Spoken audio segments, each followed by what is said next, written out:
Bismillahirrahmanirrahim. Assalamualaikum warahmatullahi wabarakatuh. Bismillah hamdan wa syukran lillah. Salatu wassalamu ala rasulillah. La haula wa la quwwata illa billah. Terding doa dan salam semoga sahabat-sahabat semua dalam keadaan sehat walafiat yang tidak kurang satu apa. Khusus kepada teman-teman alumni SMP Negeri Lui Munding Kabupaten Majalengka angkatan 91.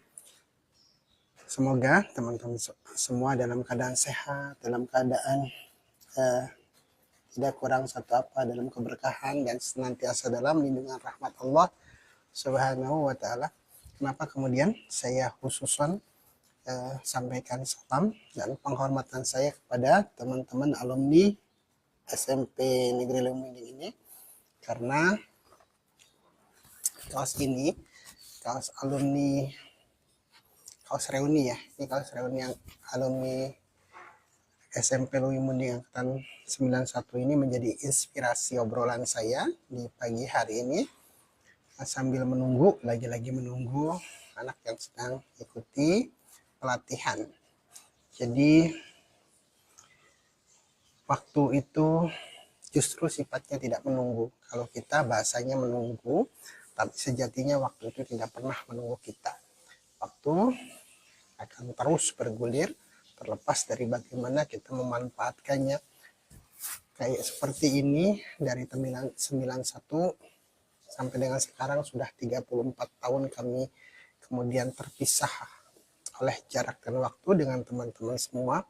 Jadi kami bersama-sama menuntut ilmu, belajar bersama di SMP Negeri Lui Munding dari tahun 89 masuk dan keluar tahun 91, dan selepas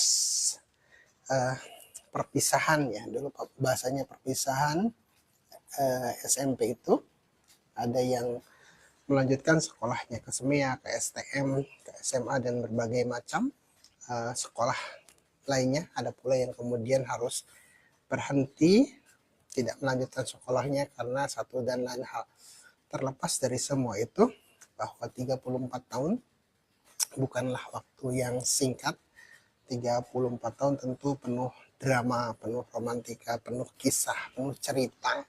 Dan lagi waktu tidak kemudian menunggu kami untuk sampai di usia sekarang itu dengan kondisi apapun.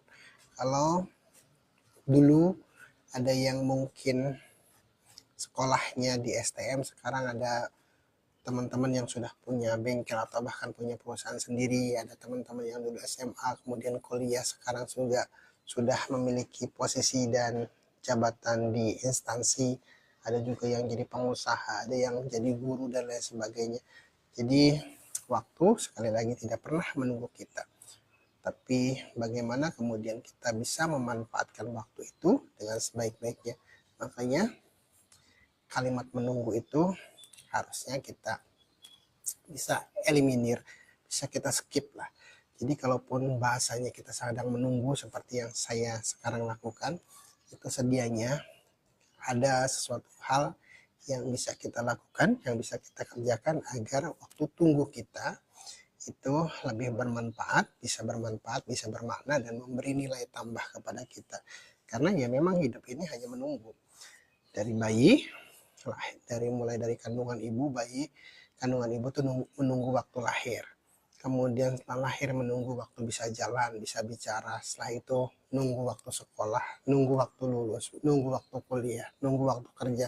Sehingga akhirnya menunggu waktu saatnya semua kita akan kembali. Nah, dalam prosesi waktu menunggu itulah kemudian terjadi berbagai macam cerita. Ada orang yang benar-benar menghabiskan waktunya hanya menunggu saja tanpa melakukan apapun, maka itu waktu yang digunakannya sama dengan apa yang dihabiskan oleh mereka yang menjalani waktu 34 tahun itu untuk melakukan suatu hal yang bermakna, yang bermanfaat bagi dirinya.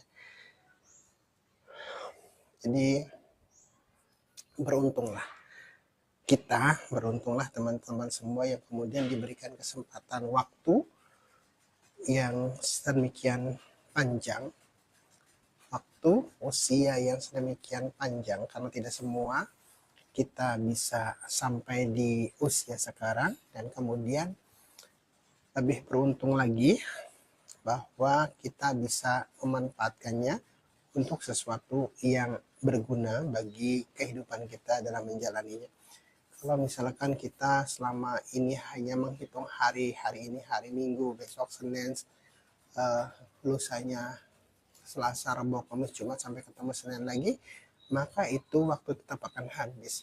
Kemudian ketika waktunya kita habiskan untuk berandai-andai, andai saya jadi ini, andai saya jadi itu, andai saya dulu melakukan ini, andai dulu saya melakukan itu pun tidak akan menambah nilai apapun bagi kita. Kemudian ketika kita menjalani waktu kita dengan misalnya kita dulu begini, misalnya kita dulu harus ke sana, misalnya dulu saya memilih ini dan itu pun tidak akan menambah apa-apa, kecuali kita akan kehabisan waktu untuk melakukan sesuatu yang berguna. Maka lagi bahwa menunggu itu bukan berarti kita diam, menunggu itu bukan berarti kemudian kita hanya duduk, hanya berhayal, hanya berandai-andai, hanya berumpama, bermisal, ibarat dan lain sebagainya. Tidak, ada banyak hal yang bisa kita lakukan selama prosesi menunggu. Jadi orang tua kita, orang-orang tua kita dulu itu dengan sangat bijak ketika seorang bayi lahir itu diajankan di telinga kanan, kemudian diikomahkan di telinga kirinya. Itu sebenarnya sebuah nasihat yang sangat bijaksana, bahwa kehidupan kita itu tidak lebih dari waktu kita menunggu sholat, dari azan dikumandangkan sampai ikomah itu tidak lebih dari itu. Jadi ketika seorang bayi terlahir diazankan, itu kemudian dalam perjalanannya akan ketemu berbagai hal, dan sependek itu sebenarnya, sependek waktu antara azan sampai iqomah, waktu kita di dunia itu sependek itu. Tapi kan kita perhatikan ketika misalkan sekarang ini dari waktu azan sampai iqomah itu ada sekitar 4, ada yang 5 menit lah. Dan selama 5 menit itu perhatikan, kalau teman-teman suka ke masjid itu ada yang menghabiskan waktu tunggunya hanya untuk ngobrol sesuatu yang di luar sholat. Ada yang kadang-kadang bercanda, meskipun udah pada tua-tua nih. Jadi yang bercanda di masjid itu jujurnya bukan hanya anak kecil, yang tua-tua juga banyak yang bercanda, yang menghabiskan waktu tunggu antara azan dan iqomah itu dengan bercanda-canda, dengan percakapan yang sama sekali tidak menambah nilai. Kemudian juga ada yang cuek-cuek saja, ada yang buka HP, ada yang kemudian juga yang zikir, ada yang sambil sholawatan. Nah, baik itu yang bercanda, baik itu yang buka HP, baik itu yang sholawatan, baik itu yang zikir, ujungnya nanti akan sama-sama diingatkan oleh iqomah bahwa waktu-waktu sholat sudah tiba. Siapa yang beruntung? Yang beruntung adalah mereka yang menggunakan waktu tunggu sholatnya untuk sholawatan, untuk zikir, sementara mereka yang menghabiskan waktu tunggu dari azan sampai iqomahnya untuk bercanda, yaitu mereka dapatkan hanya hasil bercandanya. Yang buka HP mungkin dapat beberapa informasi yang dia dapatkan dari browsingnya, tapi yakin waktunya tetap akan, waktu yang terpakai akan tetap sama. Hidup kita pun seperti itu. Kalau kemudian kita menghabiskan waktu kita untuk bercanda-canda saja, kita menganggap bahwa hidup ini adalah permainan, maka kita akan terlena. Kita akan cenderung menghabiskan waktu untuk sesuatu yang dalam tanda kutip sia-sia. Ada banyak orang yang saya juga tidak ngerti, itu persis di belakang rumah saya di kampung itu ada yang orang-orang yang 24 jam, nyaris 24 jam itu ngobrol di situ dengan entah apa yang mereka lakukan. Bincang-bincangnya juga nggak jelas, nggak ada topiknya, tapi itu dilakukan tiap hari 24 jam. Kami yang kadang-kadang merasa terganggu dengan ketawa-ketawa yang tidak tahu aturan, dengan entah apa yang dilakukan. Tapi ya itulah sebagian kita, itu terlena dengan waktu yang ada, terlena dengan waktu yang diberikan, sehingga kemudian menghabiskan waktunya dengan cara seperti itu, dengan cara membuangnya, menghabiskannya seolah-olah waktu itu tidak berharga, seolah-olah dia waktu itu sesuatu yang kemudian dia bisa beli atau dia bisa tukar, padahal sedetik pun waktu yang sudah lewat itu tidak ada yang bisa ditukar, tidak ada yang bisa dibeli. Jangan ditukar 1 miliar, kalau kita punya uang 1 miliar untuk membeli waktu sedetik yang sudah lewat itu tidak bisa. Kalau kita 1 triliun, punya 1 triliun untuk memberi 1 menit atau bahkan 1 detik tadi pun tidak akan pernah bisa kita membeli waktu. Maka merugilah kita yang kemudian menyia-nyiakan waktunya untuk hal-hal yang kurang atau tidak bermanfaat bagi kehidupan kita. Kemudian ada yang menjalani kehidupannya dengan bersandiwara. Jadi ada yang memaknai hidup itu sebagai panggung sandiwara katanya. Kita tahu yang namanya sandiwara, yang namanya drama, yang namanya sinetron itu, kalau itu bohong-bohongan, itu skenario yang kemudian sengaja dibuat untuk menguras emosi penonton. Jadi kalau di sinetron, kalau di drama itu, kalau ada orang yang miskin, ya dia tidak benar-benar miskin, dia hanya berperan sebagai orang miskin. Kemudian ketika ada orang yang kaya pun demikian, tidak benar-benar kaya. Kemudian ketika ada orang yang diperankan sebagai ahli ibadah, pakaiannya pakai kayak ulama, belum tentu dia benar-benar ulama. Dan masih banyak lagi. Dan drama itu ya banyak kepura-puraan. Maka ketika kita terjebak menjalani kehidupan itu sebagai drama dan memahami kehidupan sebagai sinetron, maka kita akan cenderung terjebak dalam kepura-puraan. Kita pura-pura taat ibadah, kita pura-pura sering umroh bolak-balik, padahal di sananya ada beberapa orang yang hanya untuk bikin konten, bikin tiktokan dan lain sebagainya. Ada orang yang kemudian berpura-pura sedekah, kemudian dijadikan konten. Kemudian ada juga yang berpura-pura baik menolong seseorang dengan karena kepura-puraan itu nilainya benar bahwa dia sudah menolong orang, dan itu pun alhamdulillah ada banyak orang yang terbantu dengan uluran tangannya, tapi nilai lebihnya dia tidak dapatkan. Karena itu tadi, menganggapnya bahwa kebaikan, bahwa ibadah itu tidak lebih dari sebagai ide, sebagai konten yang kemudian bisa dijual. Jadi tidak, ibadah itu bukan untuk transaksional. Ibadah itu adalah hubungan langsung kita dengan Sang Maha Pencipta kita, dan itulah kemudian kenapa ibadah itu dimaknai sebagai ungkapan atau ekspresi rasa syukur kita terhadap anugerah Yang Maha Pencipta yang telah memberikan kita waktu dan kesempatan untuk menikmati kehidupan di dunia ini. Ya tentu sebagai ungkapan rasa syukurnya, kita tidak boleh kemudian menghabiskan waktu kita dengan kepura-puraan. Hidup itu bukan sandiwara, hidup itu bukan sinetron, hidup itu bukan juga peperangan. Katanya ada yang mengatakan juga bahwa hidup ini adalah medan pertempuran. Kalau kemudian kita memaknai hidup sebagai medan pertempuran, maka kita pun kadang terjebak bahwa ketika di pertempuran itu, kalau nggak dibunuh yang membunuh, konsepnya itu. Maka ketika kita memaknai hidup sebagai medan pertempuran, ya ketika ada orang yang berbeda dengan kita, itu harus kita binasakan, harus kita eliminasi, harus kita singkirkan. Ketika ada orang yang berbeda paham dengan kita, itu musuh kita. Ketika ada orang yang kemudian berbeda pendapat dengan kita, itu yang harus kita kemudian lawan. Jadi hidup itu bukan juga medan pertempuran. Lalu apa?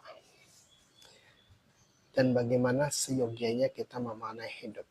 Ini kembali ke pengalaman dan pertanyaan yang sangat indah dari guru kami, Pak Jojo, di saat kami masih di SMP dulu. Beliau bertanya ke saya, menurut kamu apa arti hidup? Saya nggak bisa menjawab karena pertanyaannya sangat filosofis, dan saat itu saya tidak punya wawasan, tidak punya pengetahuan untuk menjawab apa arti hidup. Jadi saya asal menjawab sekenanya saja, bahwa hidup adalah hidup. Dan saya terkejut ketika beliau membenarkan jawaban saya. Benar, jawaban kamu benar bahwa hidup adalah hidup, tidak perlu dimaknai sebagai panggung sandiwara, tidak perlu dimaknai dengan peperangan, tidak juga. Kemudian hidup itu dimaknai sebagai senda gurau. Hidup adalah hidup. Hidup adalah waktu, momen, masa di mana kita kemudian harus mendedikasikan waktu itu kepada sang pemberinya. Saya ulang bahwa sejatinya hidup adalah bagaimana kita kemudian mendedikasikan waktu yang telah Allah berikan kepada kita itu untuk bagaimana mengabdi kepada sang pemberi waktu tersebut dengan pengabdian terbaik kita dalam segala manifestasinya. Kalau kita seorang guru, maka pengabdian terbaik kita adalah bagaimana kita bukan hanya mengajar, tapi juga memberikan teladan kepada anak didik kita. Ketika kita seorang karyawan, maka kerja kita bukan semata untuk mendapatkan gaji, bukan semata untuk mendapatkan bonus, bukan hanya mendapatkan lemburan. Lebih dari itu, bahwa sebagai bentuk pengabdian kita kepada Allah, kerja kita di kantor adalah harus penuh dedikasi, tanggung jawab, karena itu adalah merupakan ungkapan syukur kita terhadap Allah yang telah menempatkan di posisi itu. Kemudian ketika kita seorang petani, maka tanggung jawab kita juga bukan hanya kemudian menyemai, memanen, kemudian mengabaikan tata nilai lingkungannya, bagaimana ekosistem tersebut bisa terjaga, bagaimana kelangsungan makhluk-makhluk hidup yang ada di situ juga tidak banyak terganggu, yang kemudian dengan itu kita bisa mendapatkan hasil pertanian yang baik sekaligus juga menjaga ekosistem. Kalau kemudian kebetulan kita diamanai sebagai pejabat, maka mengabdilah dengan jabatan tersebut bagaimana membuat peraturan, membuat undang-undang, membuat regulasi yang berorientasi untuk kemaslahatan orang banyak, bukan semata untuk memperkaya dirinya, bukan semata untuk memperkaya golongan dan kelompoknya, tapi amanah terbesar dari sebuah jabatan adalah bagaimana kemudian jabatan tersebut bisa dipergunakan sebesar-besarnya untuk kemaslahatan umat secara umum. Kemudian ketika kita diamanahi menjadi khadimul ummah, menjadi pelayan ummah sebagai kiai, sebagai ajengan, sebagai ustadz, itu pun sebuah bukan semata itu kehormatan, tapi itu juga sebuah tanggung jawab yang besar. Jadi dengan kita diamanahi ilmu, diamanahi pengetahuan, diamanahi jamaah, diamanahi ikhwan, itu adalah sebuah tanggung jawab dan amanah yang sangat berat dan besar.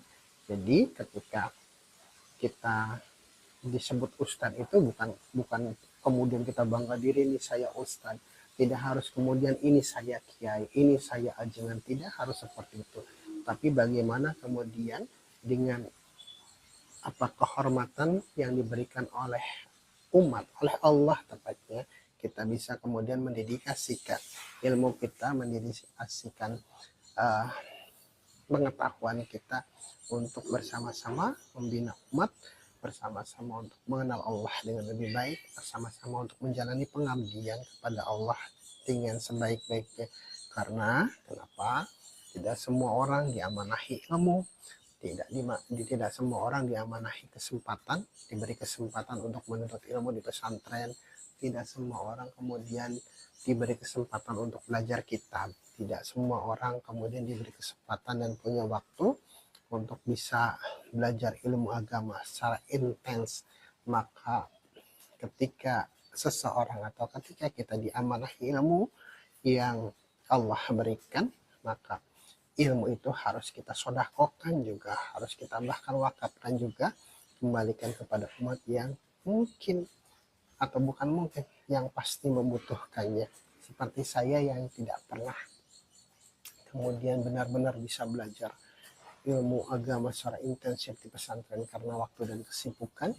Kemudian juga saya atau sebagian kita tidak sempat ikut ke majelis pengajian, majelis taklim atau majelis zikir, maka hak kami yang tidak punya banyak kesempatan itu adalah mendapatkan wawasan, mendapatkan bimbingan dari mereka-mereka yang kemudian diamanahi waktu untuk bisa belajar, untuk bisa taklim, untuk bisa zikir, untuk kemudian berbagi dengan kami yang kesempatannya tidak sama dengan kesempatan yang diberikan kepada mereka yang diamanahi tadi sebagai khadimul ummah.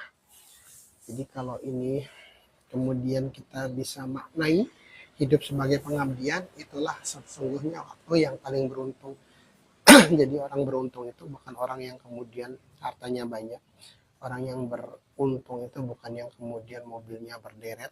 Orang yang beruntung itu bukan kemudian yang rumahnya seluas lapangan bola.